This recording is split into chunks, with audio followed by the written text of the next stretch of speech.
Welcome back to the PreVetted Podcast, where we spotlight extraordinary people and remarkable talent reshaping our world. Today, we're joined by Ricky Sun. He's founder and CEO of Ultipa and CTO of Aichax. Ricky is a Silicon Valley dev tech veteran whose career runs through Yahoo, Microsoft, and Dell EMC before he started building companies of his own. At Ultipa, he set out to build what he calls the world's fastest graph database, a system for querying deeply connected data in real time, now used in finance, fraud detection, and risk. His newer venture, Aichax, takes on one of the hardest problems in AI right now, hallucination, under a blunt promise: hallucinations ends here. He also sits on the LinkedIn Data Benchmark Council, helping set the standards the whole graph field measures itself against. Today, we get into connected data, why graph and explainability matter as AI moves into production, and what he has learned building deep tech teams over 2 decades. Ricky, welcome to the show. Pleasure, Federico. Yeah. I'm honored to have you here today. So, you spent years in engineering and product at Yahoo, Microsoft, and Dell before founding your own companies. What did you see in those big company years that pushed you to go through build Ultipa? Absolutely. Well, first of all, over my almost 30 years of span, I think I spent maybe about 10 years, with large enterprise, and the rest of the maybe almost 20 years with a startup. So, percentage wise, I'm a startup guy, but, every startup has to have some root. And I think Yahoo, Microsoft, EMC, these 3 enterprises I spent over like 10 years, these are actually my roots. So let me be brief about Yahoo. Essentially, it's a very typical Silicon Valley company. I worked for Yahoo. That's over 20 years ago, right? And it's a LAMP. I'm calling it a LAMP house. Essentially, Linux, Apache, MySQL, Perl, or PHP. That's a LAMP. A lot of open source stuff. But trust me, while we were working for Yahoo, I was working for David Filo, one of the Yahoo chiefs. The other one is Jerry Yang, but David Filo is the low profile guy, very technical. He's a programmer. I was a programmer. I was like basically supporting him. We basically reinvented a lot of the open source software to be real-time, large-scale, horizontally scalable design. I think that was 23 years ago. So those efforts were really preluding, the era of public/private cloud like AWS, EC2, So that was really early. And remember Apache Hadoop. That's pretty much the foundation of the, all big data frameworks today, like Apache Spark, So Apache Hadoop was actually originally developed by Yahoo. Later, transferred, donated to the Apache Foundation. So those are just a little bit history. And Microsoft, I was actually a principal program manager. And essentially, I got opportunity to work with Microsoft's major customers directly. So that really gave me an opportunity to blend and to unify the technical side and the marketing side of things. Right. So that's a great experience. And EMC, trust me, you probably don't know this. EMC is a very, very hardcore deep tech company. Even the CFO of the company, absolutely on the business side, on the finance side, was a programmer, as you can imagine. So I think for a few years, like I was with EMC from 2012 to 2016, I was like running one of the largest R&D centers of EMC. EMC has 7 global R&D centers, right? I was like one of the centers. The center has about 2,000 engineers. That's amazing, right? Wow. And so I think EMC was basically creating, that was 10 years, almost 15 years ago, generating over 10,000 patents every year. That's the number 1 company. And the number 2 is Huawei. I think now EMC is over. I mean, because EMC was acquired by Dell, But essentially, what I learned from EMC that everything is high performance. We care so much about low latency, high concurrency, everything, every single millisecond is important. We would do everything in real time. So that, as you can see, well, we are building Ultipa or Aichax, these deep tech products, we absolutely build everything in real time fashion. So as you can imagine, that's considered my root. All right.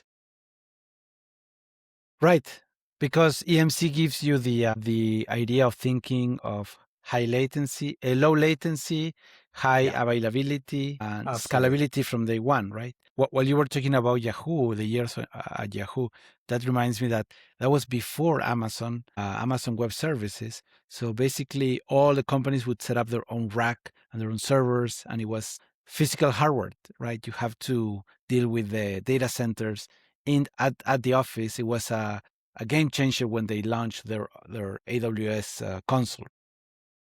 Right. Totally. Yeah. Yeah. And you were pushing the limits of what PHP could do at that time, because those days PHP was not designed to be as scalable as it is right now, right? No, exactly. Yahoo basically changed PHP. So they have an internal edition of PHP, which is much more scalable. I think someone was using C or C++, to rewrite PHP. That's crazy, Right.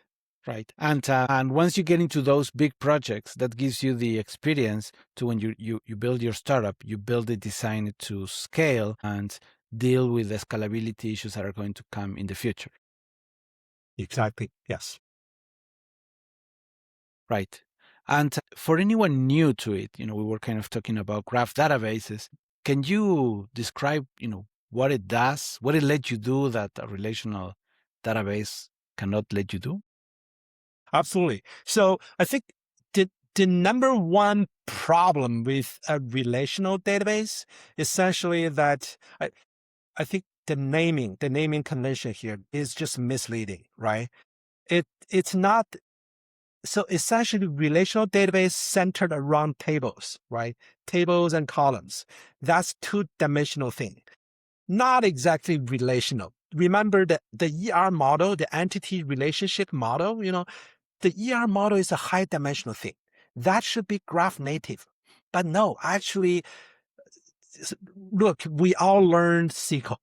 The number one evil about SQL programming is when you are joining multiple, especially large tables, the performance degradation is exponential. Why there's a performance degradation? Because there's an effect. It's a mathematical effect called Cartesian product. Two tables, each table has 1 million rows, joining. And in the worst case, it's called cross-join. Cross-join means the computational complexity is O 1 million times O 1 million. That's many, many, many trillions. That's going to bog down the entire system. That's why, especially in the financial institutions today, I'm talking about today, it's developing. All of these large financial institutions are suffering from the slow SQL, because all the complex SQLs are doing multiple table joins. It's just making things so much worse. And to solve that, we need to take a graph native path, and that is a graph database. See, a lot of companies today, like including Oracle, that's the number one SQL, relational database. Even today, Oracle has its own graph database. Can we imagine that? They do. Really? Oracle Labs. Within the engine. That's the ironic part I'm getting to, their engine is relational. On top of their engine, they have an in-memory engine, it's called graph. But trust me, because the persistence layer is disk-based layer, is relational, so everything is slow. That's why up until today, I think Oracle couldn't really solve the performance problem of a slow graph computing engine. That's because they are not building things from ground up to be graph native. And of course, when I say this, which means we are building things in a graph native fashion. Yeah. Right. Because the foundations that they're using limit the performance by design, right? 100%. It's a design limitation. right? Yeah. Yeah. I used to build OLAP cubes, OLAP databases, which was a way to kind of work around the slow, the slow performance of the queries, where we could do millions of summarizations, could have different dimensions. But at the end of the day, so we will do pre-calculations because the core limitation is the database, right? But when I start playing with graph databases, I was able to do relations, right? So the Bacon degree, right? Like Christopher Bacon, how many degrees of separations I have with Christopher Bacon, right? So they that's a great example of how to use a graph database, because you can walk through the relationships much faster. The way that I think of a graph database, and correct me if I'm wrong, is like a recursive function, right? 100%. Yeah, you actually spotted the single most important feature, recursion. The graph database allow the user, like even from the query, from the GQL graph query language perspective, it allow you to use a very simple command to recursively traverse the data set.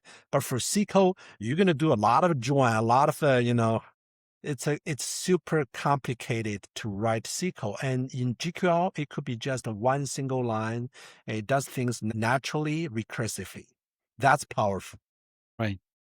Right. Yes, I agree. It's and that's why I mentioned OLAP, right? Because OLAP cubes and SQL databases, because what you're getting with graph databases is the best of both worlds, right? Totally. That's at least our goal. It's not easy. Otherwise, everybody can do it. But we're still working on that, making a lot of progress. Right. Yes. Right. Yeah, because when you're doing recursive functions, you can get into inefficient loops very quickly without realizing, right? Right. Totally. Among probably other issues, right? So with Ultipa, you're calling Ultipa the world's fastest graph database, right? Can you tell us a little bit more about what fast actually means Yeah. when So you're yeah. going through data? Yeah. Okay. Absolutely. You know what, Federico? Before we claim Ultipa is the world's fastest graph database, there are multiple other players or vendors claim they were the fastest. Right. I let me see if I can disclose that. Before 2022, that's 4 years ago, there's another Silicon Valley based graph database company called Tiger Graph. On their portal, they claim they were the fastest. Then I think around that time, we were like publishing our benchmarks and we were showing side by side almost apple to apple comparison, we are 50% faster here and we are 5 times faster there, on different kind of queries, different kind of algorithm using a very similar hardware, similar kind of queries. And so that company decided to change, their slogan. So we are the most scalable graph database, this is how the market plays out. Right. Yeah. But I want to give you actually to the audience, to the lovely audience, I want to provide you something much more, I think, productive. So I'm going to give you an example. That was about 4 or 5 years ago. We were serving a major financial institutions. By saying major, they have about 300 million business and retail users. That's absolutely large. This is one of the top 10 banks, right? The bank has a long history doing fraud detection, anti-fraud, and they use different generations of technologies. Trust me, like the first generation was Oracle. Of course, Oracle is the only thing, or IBM DB2, or Microsoft SQL Server. Those are pretty much the only three major tier one solutions, right? But it was too slow. Why? Because to do transactional fraud detection, you need to connect because the transactions form a gigantic network. We're talking about billions of transactions. Now imagine the SQL. Remember, I just mentioned the SQL table joins, too slow, right? So they quickly realized, no, they're not able to do Oracle.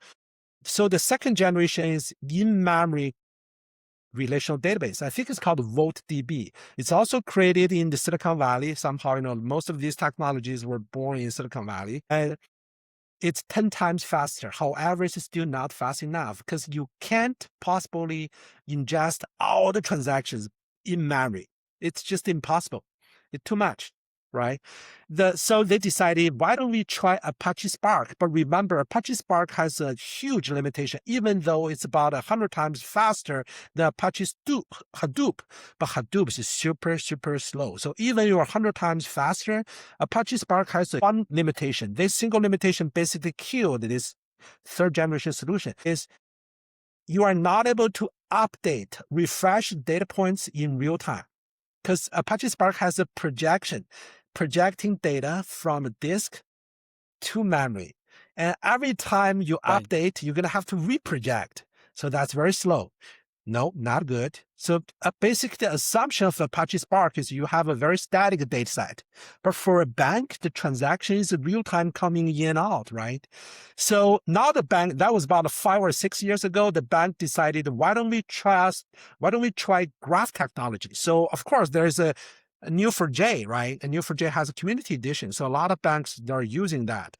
However, there are some fundamental problems with Neo4j. I say fundamental. I'm not sure if Neo4j's founder understand this, but 5 years ago, I think 7 years ago, I told them, you have some fundamental problems. Otherwise, we wouldn't come out to build Ultipa.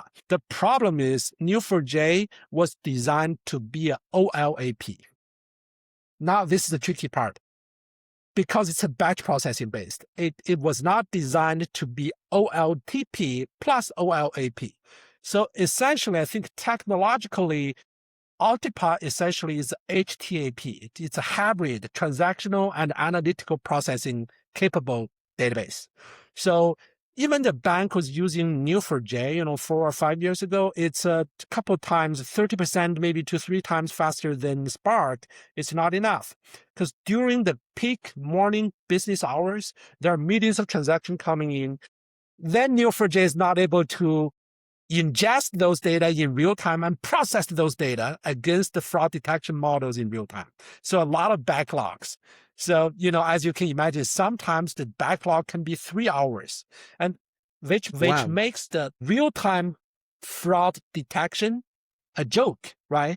So the bank started, trying Ultipa's real-time engine, then the real-time model detection stuff, and they solved the problem. That's 5 years ago, 4 or 5 years ago. So basically, I think this is a real-world example that in many occasions, Ultipa can be hundreds of times faster than the other systems, even the graph system, the other graph systems. So that's the definition of a real-timeness. Even though we're trying not to agitate the other vendors or even customers or tech enthusiasts, because a lot of people hate we say we are the fastest. In certain countries, we can't even claim that because their marketing law forbid any vendor to claim you are the fastest. You are the best. All right? Right. That's very interesting. Yeah. I mean, I get the idea of calling it the fastest, but as you described, there's more nuance to it. It's not only, being the fastest is not the only important thing. There's so many other aspects. And depending the use case, you have different needs, right? So having a more thorough understanding of what are the pros of the database and the limitations that allows you to make the right decision for the right tool. 100%. Yes, correct. Yeah. And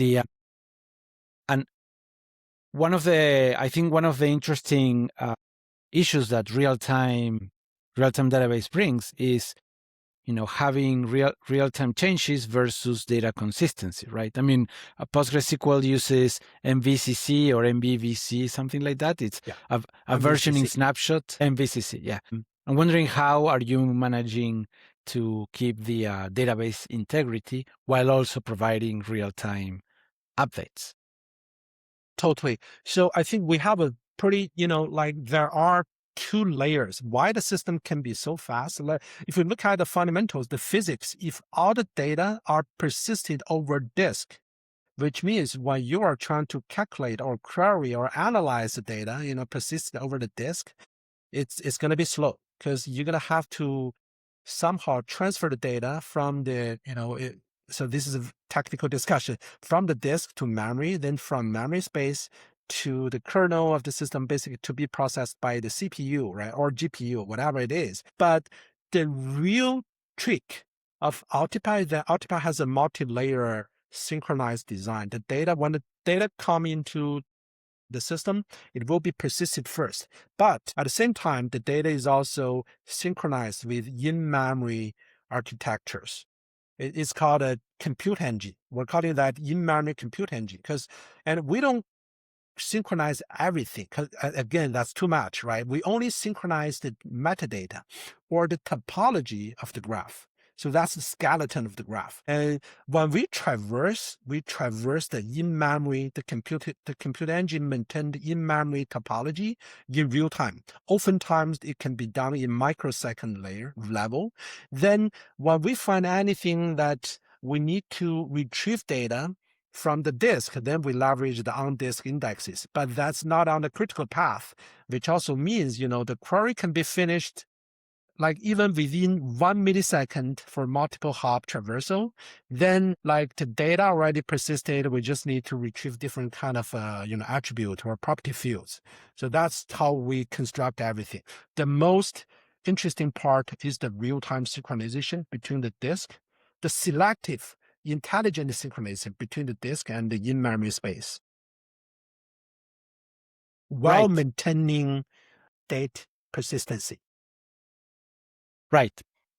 The challenge that you have with that is you need to have the same amount of memory for the data that you have on the server, right? Unless you start like sharding the data, right? Sharding. Yeah.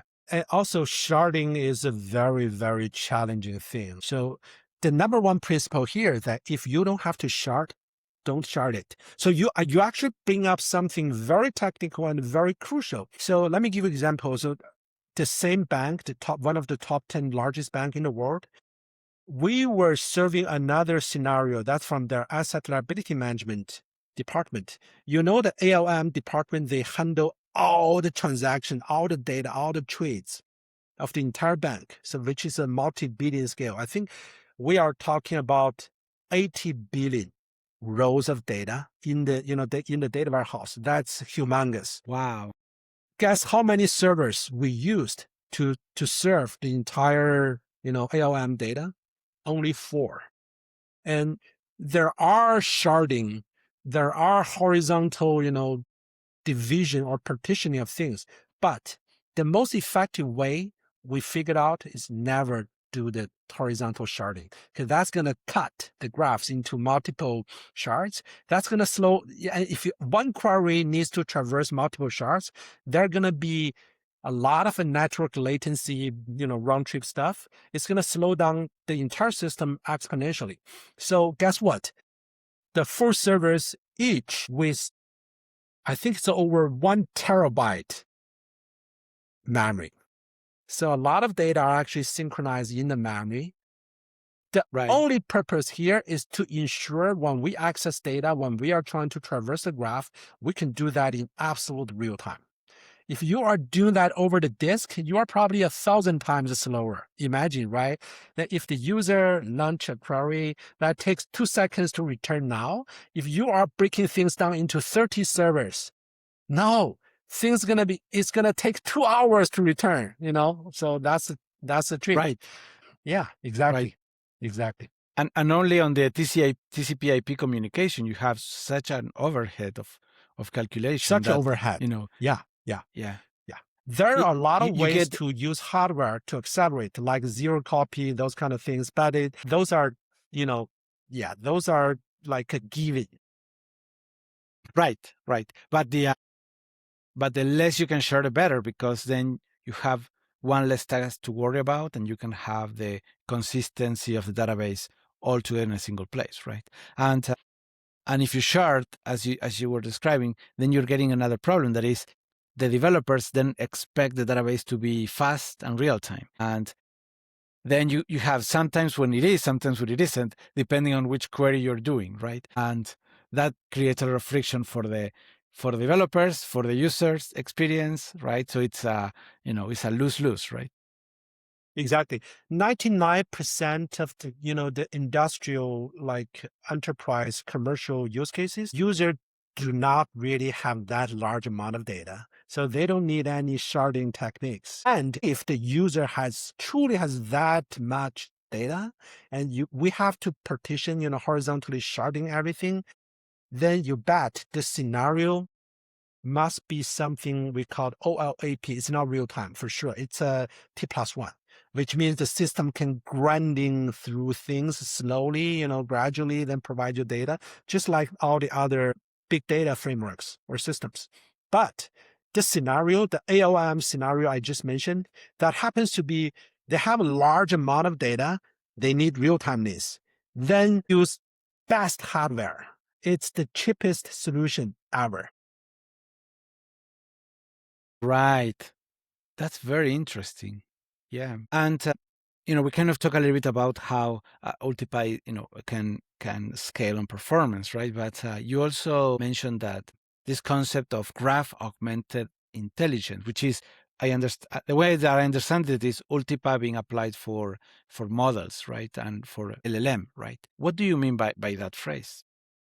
So yeah, this is absolutely a critical question. Deserve something, deserve a fabulous answer. So I'll try my best. Simply put, all the mainstream AIs today, has been really, I think, adopting the transformer frameworks, right? It's all transformer based, and which essentially is a probability engine. And so the only thing they do is to do correlation. That's why, essentially they all predict the next bunch of maybe the next 1 million tokens, right? So, and this is great for generative contents. And if it's not mission critical, why? Because if it's a probability based, there can be hallucination. Now, this is the key question, right? And so how much hallucination we can tolerate? 1%, 2%, 10%, or 30%? Many mission critical scenarios, I think the hallucination rate is even over 30 to 35%. That's why, Elon Musk was jokingly, a couple months ago, complaining that there's only a 20% chance of annihilation by AI. That's for real. Like can we even tolerate 2% of annihilation? Probability of annihilation? We can't. So then how can we do this without probability? So now we're talking about graph augmented intelligence. So that's the tricky part. You want every generated answer to be grounded, to be checked against something like you can trust, like peer-reviewed fact, right? Historical facts. So then how can we do that? Assume we have we know all the large language models are trained with the Wikipedia data, because Wikipedia data are mostly peer-reviewed, right? So it's not absolutely true, but I think it can be highly trustable. Right, a lot of facts like the tallest mountains in the world, and the longest river in South America, and things like that. And who won the 1996, football World Cup? These are facts based. And how many miracles performed by Jesus Christ according to the Bible? If you ask these questions, this is a sophisticated questions. All the large language models going to bullshit you. There are probably 38 to 178 miracles performed by Jesus Christ. Oh my God, are you sure? Can you deduplicate? Then they're probably going to run the duplication stuff and, like taking the agentic approach. I'm sorry, there are maybe only 20 miracles. And if you keep drilling down, it's going to bluffing again. Oh, I was wrong. It's actually 50. Then, maybe it's 14. Or maybe it's 15. I'm not sure because there's just so much data. I'm confused. It's all probability, I'm just randomly giving you the best possible answer, generative answer. That's because we are not grounded. We are not augmented with graph. We understand these data are actually grounded. How about this? So, Federico, if we have 1 minute, I'm going to share you with Aichax. I want to show you because I think you can take a screenshot or I can provide you the screenshot later. Am I able to share my screen? You can share the screen if you want. Okay, perfect. See if I can share my screen because I think this is super, super, super important. Oh my gosh. Cool. Are you able to see? Okay. Am I coming through, right? Yes. Okay. So I'm going to ask something for real. Now, I'm asking how many miracles are or were performed by Jesus Christ in the Bible? Do you see the results? How many miracles are performed by Jesus Christ? Jesus associated with 14 miracles, 14 passages. And what are those? So these are very deterministic results. If you ask it 1,000 times, it's gonna give you 1,000 times the same answer. No hallucination. So, this is just I want to give you this one example. It's very, very deterministic and it's grounded because everything is backed by truth. We're even taking a passage, from like Daniel, Matthew 14:25. That's for real. All right. So I just want to, give you, yeah. So what is the difference between, on the model, you can reduce the temperature to 0 to, reduce hallucination, right? What is the difference between that and using the graph database? So essentially, graph are storing the entities and their relationships, right? So when I say something is grounded over graph, we are basically checking, the relationships between the edges between different kind of entities. And, as long as we have the data, Right. the graph will be able to provide that. We are simply, doing real-time causation or the real-time causality search or real-time path queries or K-hop queries. So that's a technical term, but essentially that's the exact meaning of a graph augmented intelligence. So this is a human level intelligence. We understand that we need to look through the Bible then to figure out, which passages or paragraphs are talking about oracles, not oracles, Jesus Christ performing miracles. Then we count, we aggregate, we deduplicate. That's exactly what graph is doing on our behalf, except that it can do that in real time in a perfectly accurate fashion. Yeah. Right. So graph would be a better causation engine. a better causation analysis engine than using RAG. Exactly. So yeah, well, RAG is also a way, to do things, but just I'm not used to say RAG. Well, the way that I understand RAG is that it takes a lot of the words, and for each word, understand concepts and builds, like 11 or 15 dimensions for that concept. So it makes those connections like that. But in my opinion, that is a fuzzy finder solution, right? It kind of works, right? But brute force. But now you have to maintain a RAG that you have to keep updating all the time, right? And it doesn't scale, right? It doesn't scale, and it doesn't build a relationship based on causality. It's based on similarity, right? So it's a best guess, and which right? again is probability. So that's dangerous. Yeah. Right. And so the reason I'm mentioning RAG is because it's what I've seen people using, but I find that it has a lot of limitations, as we were talking about, foundational limitations, right? Right. Exactly. That's why I don't like RAG. I'm pretty much anti-RAG. Right. So with the graph database, we can provide a brain to the model that can efficiently gather the information that it needs, right? Totally. Yeah. In a white box, explainable, and real-time fashion. Right. Scalable and fast, right? Because, I've been using for some models, I've been using a bunch of Markdown files, which kind of works for a single user, but I know that it doesn't scale, right? Every time needs to get something, needs to fetch the files, and you're running between losing memory in the context or reading the files, right? And eventually kind of, all of that fall apart, right? So with having a graph database connected to the model, we can facilitate the information retrieval fast, Yes. real time, and just the amount of information that it needs, right? Yeah. Yes, exactly. That is very interesting. So can you explain me a little bit more about what do you mean about when you say explainability is central to your pitch? Yeah, absolutely. The white box idea. Absolutely. So if we're looking at LLM, large language models plus the transformers, underpinning the models, essentially that's a black or gray box. There are many layers of, neural networks, like convoluted neural networks, CNN or deep neural networks, all kinds of, right? So, and plus all the models, all the calculations, involving GPU for matrix computing kind of thing. So it's all probabilistics.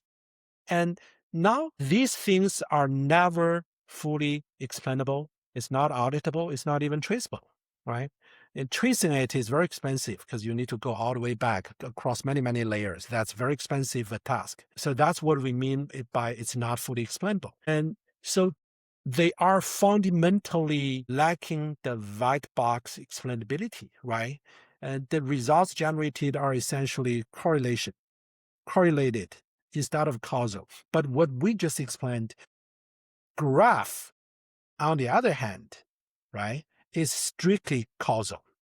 Graph can do, correlation, but it's a why. If we have causation, that's a better, higher dimensional weapon over correlation. It gives you like the directly answer to the core, right? It may sound a little bit rigid because correlation means you have a lot of room, freedom. It's all probability, right?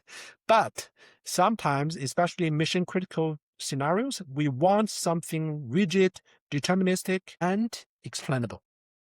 Especially in the banking financial institutions or in the military or in the government agencies, they all demand when we are retrieving or generating the results, we want to know why it's like this and what's the path in between from the inputs to outputs. You got to show me the white box explainable, things in the middle. You can't just tell me, oh, this is a miracle. That's bullshit. We need something, highly explainable in a white box fashion. And if you can do that in real time, which I mean by real time causation or real time causality search, that's great. That's great. Actually, I want to show you the system, but I want to waste time here. Like basically, if we're asking Aichax system today, so what's the shortest path between Elon Musk and Maria Curie? And you're going to see a lot of a wonderful, interesting causal path. Right? And what's the relationship between Vladimir Putin and Genghis Khan, or Isaac Newton and Albert Einstein? You're going to see a lot of interesting causal path in between different kind of entities. If you ask the same against all the large language models or Google, you're not getting anything. They're going to bullshit you. They're going to tell you, oh, both are men. Oh, Maria Curie is a woman. This guy, Elon Musk, is a man. That's bullshit. I know that. Tell me something more, right. More valuable. Unsuperficial. Exactly. More valuable. Right. More causal. Right. Correct me if I'm wrong. The way that I understand causality is that is relationship with an arrow, with a direction. Yes, and with higher value. Something I missed, something I couldn't calculate by myself, by my limited brain power. Help me calculate that. Right. Because now that you have causality, now you can have a hierarchy, right? And you can have a path that you can walk. Totally, 100%. That's exactly what we have been, building Ultipa and also building Aichax on top of it, just to be able to support real-time causation. 100%. Right. I think that there are a lot of regulated markets, like you were talking about financial, medical as well. There's so many applications and use cases where you need as little as hallucination as possible, and you need to use the data that you have at hand. You cannot go and invent stuff. You have to use what you have, right? And with what you're describing, you can provide that for the models, right? Yes, totally. Yes. So changing a little bit topic, this season I'm kind of circling around the topic of why 95% of enterprise AI pilots never reach production, right? So from your experience, what is really killing these pilots? Right. So I think I prefer to use two factors or two KPIs, to assess, the successful rate of a certain pilot. So one is TCO, the total cost of ownership. The other one has to be ROI. Now, these two things tie to each other. Why they are both important? Because, I think today a lot of enterprises are using AI, adopting, agentic AI. But look at the tokens. We burn millions of tokens every single hour, like running an AI pilot for a couple months. I spent already, $20,000. I mean, we are burned. We're going to have to assess, is this really truly valuable? Is that, from the TCO and ROI perspective, that's not what we want. That's why probably 95% failed. Yeah. Right. Yeah, and it looks good the first use cases, but then or the demo case, but then when you put it in real life and you start burning tokens and you haven't calculated how much effort that's going to take, right? Then it's going to be an issue, right? Yeah. And kind of circling back to what we're talking about efficiency, right? Having a real-time database allows you to save tokens, right, with agents, and allows you to save time, right? Because now you need less resources on the servers, or you can do more with the same servers, right? So I think that becomes, foundational, right? And for me, I Yes. love when I see something working high performance. It's so beautiful, right? Absolutely. Using the same kind of hardware, not using a better hardware, right? Because, Right. Yeah. squeezing the computing power offered by the underpinning hardware. I think the younger Right. generation programmers, they tend to forget about, how much powerful these modern hardwares are, like, because we are running a single thread Python program. We could do that using a very old machine to do the same thing, but, it's a wasteful. 99% of the computing power are wasted. Right. And I still remember, like, our phones, they're 10 or 50 times more powerful than the Apollo 11 modules, right?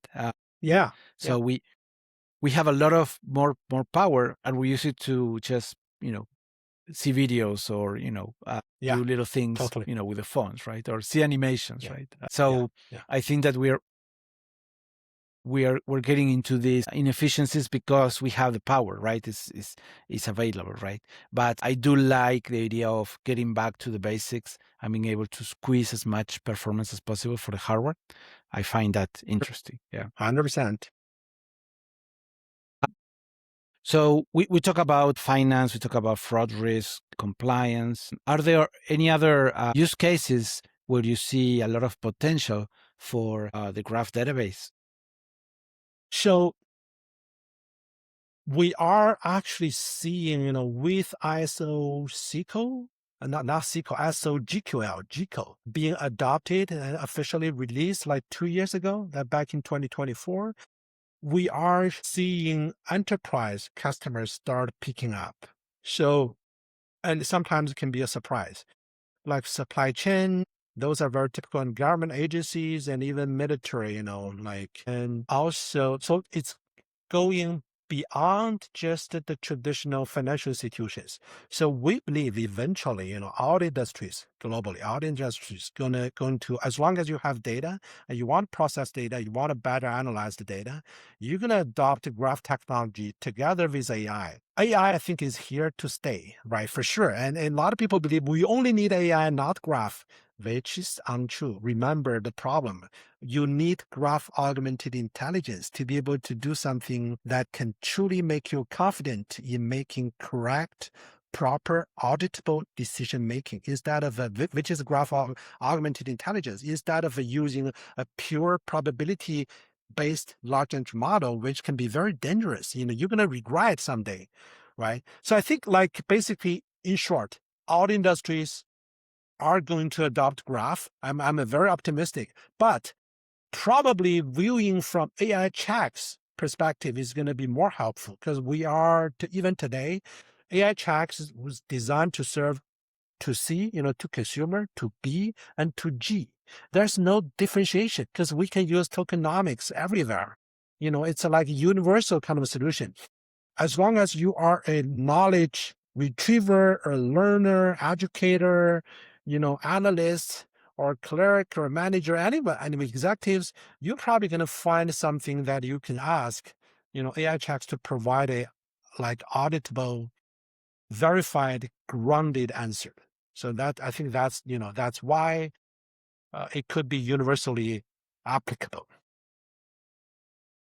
Right, right. I think it's very fascinating because it's a I mean a lot of time that I've seen a new database coming up, then eventually you see the limitations and you say, okay, it looks great, but it's a cool technology, but it doesn't apply in the real world, right? So I'm glad to see how you're taking Ultipa and Aichax to you're starting from the other side. You're starting from application first, right? With real use cases, right? Yes, correct. And thinking it as enterprise scalability, which was we were discussing at the beginning, right? And in that process, you're solving hallucination, right? So I think that those just for either of those, it does make sense to switch to GraphQL, right? To graph database, right? And there's one important point that I haven't, really mentioned is from the energy consumption perspective. The Aichax system today, on all the critical, path, we are not relying on GPU because GPU is very expensive, right? A lot of companies are concerned, we have to spend a lot of money plus with a very much high energy consumption, carbon footprint, simply because of the using of GPUs. And we don't even rely on GPUs because we are not generative. Generative basically is equivalent to bullshitting, like in many scenarios. I would just be sarcastic. All right. I love when I correct the agent and it says, what you said changes everything. And then it goes to the direction I asked, right? Exactly. Because it says so with so much confidence that it's so funny. Yeah. So Federico, I can tell that you are a real AI user because the example is like spot on. That's what I, when I talk with AI every single day, I think the AI says maybe 10 times what you said changes everything. Right, right. What I want to say? Yeah. I think that's how you learn, to use the tools, figure out what are the limits and understanding what can they do. And from there, being able to understand how can you leverage the most. Yeah, totally. So we're almost running out of time. I want to ask you about the future. What you see ahead going on? What do you think has to be true for graph and explainability to become the default way serious AI systems get built? Yeah, exactly. So I think I want to focus on one thing, which is causation, right? Or causality, especially real-time causation. I think that is so fundamentally important, right? And causation alone probably means not so much. It has to work in conjunction with ontology. If you guys can connect with what Palantir has been working on, serving the enterprise and government customers. I actually agree with the CEO of Palantir and Alex Karp. And so today's mainstream AI, which is LLM centric, doesn't make sense. Enterprise, they can better or best utilize their data serving internally or serving externally with their partners or customers. They need only a few things, not a lot. Number one thing is called domain-specific graph. Basically, that's their knowledge, their core knowledge, their metadata, right? Their foundation, their truths, their facts pertaining to their product, data, customers, employees, everything, It's a network. It's a network of networks. And they need ontology because they have their internal concepts, mechanism to translate the user and, the customer's needs and queries. And to process, interact with the data, the DSG content data, plus ontology, like basically the ontology is to understand the human's queries, understand the natural language, right? Then we need end-to-end engineering to put together everything, to glue everything together. I'm actually naming these things: graph or GQL, graph, ontology, vector computing, vector indexing, full text indexing, plus AI/MCP. Like, I think with those things, any enterprise can build really solid knowledge graphs that could support real-time causation, so that they have their trustable, grounded AI system. And the core has to be graph. It's not the core cannot be large language model, which is meant to fail. Right. That makes sense. And what advice would you give founders that are thinking or planning to integrate AI into their companies or get into the AI, a trend? What advice would you give them? So, I mean, I would, of course, this is kind of like my, it's my turn to pitch, like to the other founders. From my personal perspective, I'm not obsessed with graph, but I truly believe graph can offer a lot of value that are critically missing in today's transformers or large language models. So go get graph, and you can start with, for instance, you can look at our website. We shared everything, all the documentations. We have community edition of graph database you can download, and we have showcases showing you how exactly you can build end-to-end solution. And maybe you can start from there. You're gonna have something is called a white box real-time AI system. That can be wonderful. The AI check system we Right. build are just one example. We believe that we can build something out of a graph database. So most of the use on the application layer, people can understand, people can consume. Right. Because a lot of the AI transformations that I've seen start with data migration first, right? If you don't have the data Absolutely. prepared, then you cannot go to the next stage of Yeah. implementing AI And with within the AI, organization, right? yeah, with AI these days, the data migration is getting so much easier. And we provide a lot of tools Right. like connectors, adapters, so transporters. It's actually pretty straightforward. It's not a concern anymore. 2 years ago, that's a huge concern. We need a lot of engineers to work on the data cleansing, all those kind of shit. It's just a torture. But now it's getting so much easier. Right. With agentic development, I mean, I personally feel so much empowered because I can do so much more. And all I need to do is declare the intent, read the specifications that are what I expect, and then I can delegate to the agent to deal with the syntaxes, right? So, going from SQL to GQL will be very easy for an agent to build the transformations that are needed, and then boom, you have the data on the other side, right? Yeah. What used to be like 6 weeks, now you can do it in a day, right? Yeah. Yeah. Exactly. Ricky, truly appreciate you being here today. We learned a lot about graph databases, and I'm super happy to have you here today. Any final remarks before we wrap it up? Well, thank you for having me here. It's a pleasant conversation. That's 1 hour. I know this is very intense. It's a lot of technical discussions. I'm truly enjoying the last 1 hour. Awesome. I'm honored. Thank you very much. All right.